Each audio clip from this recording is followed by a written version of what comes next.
Cell किसको कहते हैं? देखें, मैंने आपको पहले भी एक आध बार ये बताया था कि सेल का मतलब ये होता है कि आपका जो ऑर्डिनरी बिजनेस होता है ना, यानी कि रोजमर्रा का जो बिजनेस होता है, जो आपके लिए एक आम कारोबार होता है, उसमें जो आप चीज बेचते हो उसको कहते हैं सेल।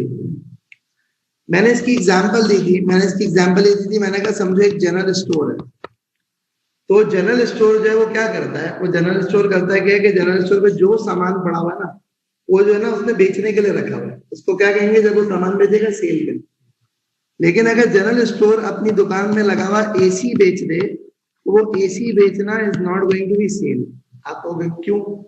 वो एसी बेचना is not going to be sale because वो रोजमर्रा की बेचने की चीज नहीं। तो सेल किसको कहते हैं बेटा? सेल उसको कहते हैं कि जो आपकी रोजमर्रा की बेचने की चीज है, उसको जब आप बेचोगे तो that is going to be considered as sale. क्या लगता है? अच्छा, तो सेल दो तरह की होती है, एक कैश सेल होती है, एक क्रेडिट सेल होती है।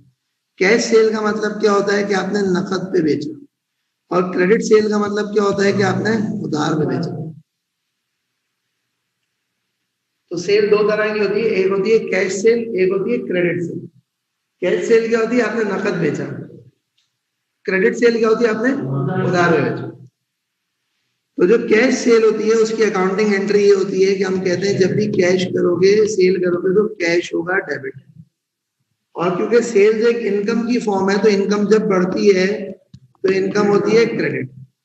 ये जो मैं डीआर लिख रहा हूं, ये जो मैं सीआर लिख रहा हूं, इसका मतलब होता है डेबिट रिकॉर्ड, इसका मतलब होता है credit record. Let me repeat, एक होता है डेबिट रिकॉर्ड, एक होता है क्रेडिट रिकॉर्ड।